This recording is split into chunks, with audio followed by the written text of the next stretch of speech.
unbelievably repulsive. Nor the fact that this is U.S. created. Blaming Hamas, condemning Hamas. Oh, wow. Wow. What? Oh, my God. White House spokesperson Kirby. Just watch a little of this genius here. Now in Ukraine, today Russia launched a massive wave of missiles and Iranian-made drones against Ukraine cities and civilian infrastructure, which Ukraine reports is the largest series of airstrikes that Russia has launched against Ukraine's energy grid since the start of this war. So he brings up what's happening in Ukraine, but of course, you know and I know that this is a U.S. proxy war, so the U.S. could stop this at any time. The U.S. could allow peace. So as he's shedding his crocodile tears for the civilians, he knows that the U.S. wants this war to continue. They want Russia to fight Ukraine for as long as possible. They want to fight to the last Ukrainian. And here he is. This is just yesterday, still celebrating that this continues to go on. Today, Russia launched a massive wave of missiles and Iranian-made drones against... You notice he throws in there Iranian-made drones. And let's assume it's true. I don't know. They make that stuff up all the time as to whether it's really Iranian-made or not. But that's a side point. The main point is, imagine if every country talked about the fact that U.S.-made bombs are dropping somewhere. And I often mention it, but most people don't. U.S.-made bombs are dropping on so many people around the world. U.S.-made weapons, U.S.-made bullets, U.S.-made guns, endlessly. Ukraine, Yemen, Syria, Iraq, Afghanistan, by Israel on Gaza. But here's the U.S. going, it was Iranian-made drones that hit them. That is not okay.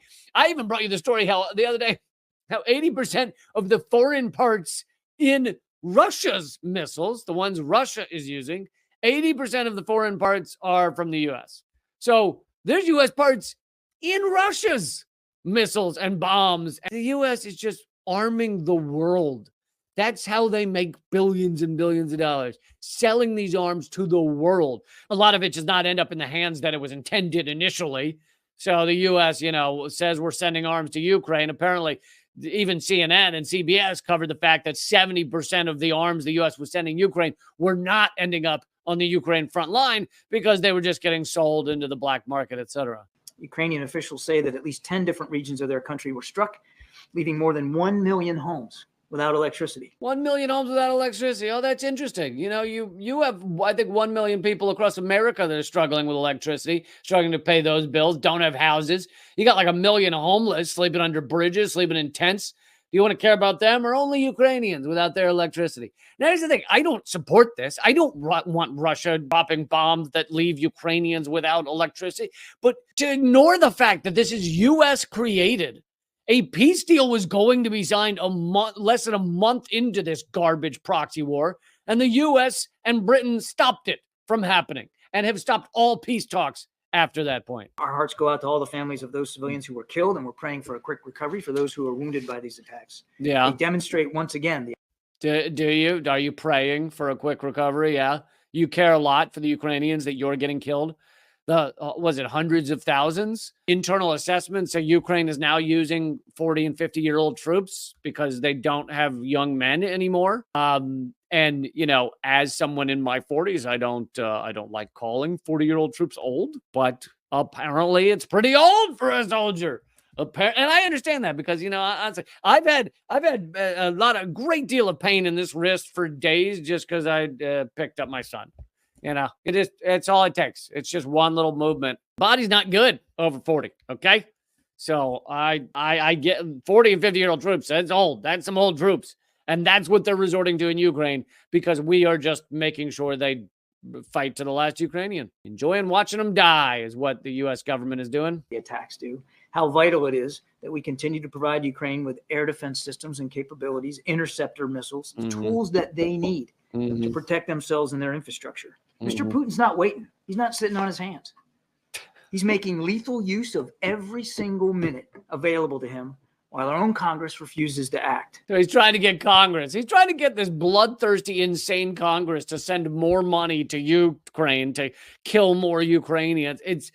And Russians, but it's so unbelievably repulsive. The moral bankruptcy of these people knows no bottom. It's like a black hole where any remaining morality got sucked in long ago and no one will ever see it again. There is no coming out of the black hole that is where their morality, like, oh, these awful human beings. I don't remember what he says after this, but let's just go on the ride together. Whatever it is he says. He's not wavering, neither should we. In killing Ukrainians. Okay.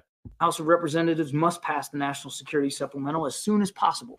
And let me just remind everyone that just the other day, just a couple of weeks ago, the New York Times also revealed or admitted that the CIA has been in the woods along Russia, the Ukrainian woods along Russia's border, since at least 2014, training, arming, and sending Ukrainians into Russia to spy and fight against Russia. That's since 2014. But no, Russia was unprovoked. Why would they do such a thing? It's crazy. So that we can provide Ukraine with this vital equipment. And as we've seen in just the last couple of days, every single day the House delays is another day that the Ukrainians have to pay for it with their own blood.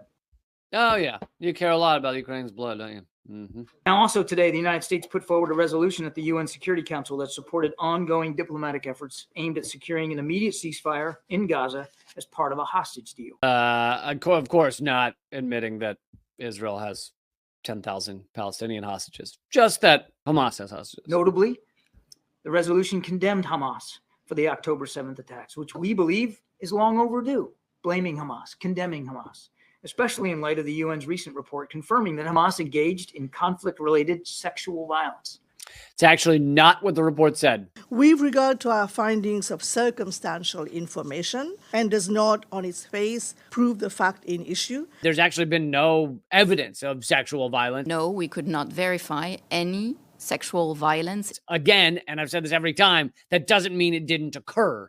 And if the evidence comes forward, then I will say there is the evidence. But they have not actually found any evidence. And if you look at the UN report, and I brought you the snippets that were important several days ago, if you look at the UN report, it doesn't actually come up with evidence. And in fact, it says that it was not an investigation. That was not conducting an investigation. And it didn't have evidence. And instead, they had to go off of what basically Israeli national organizations said. Various Israeli government organizations told them there was sexual violence. We have the proof. We just can't show it to you. We just can't show you the evidence. This was a balanced, timely text, and it is in line with our longstanding calls for an immediate ceasefire in Gaza over a period of at least 6 weeks as part of a hostage deal. 6 weeks of a ceasefire during a genocide. Like the idea that just a brief ceasefire is enough for a genocide is like, it's offensive. You need way more than a ceasefire.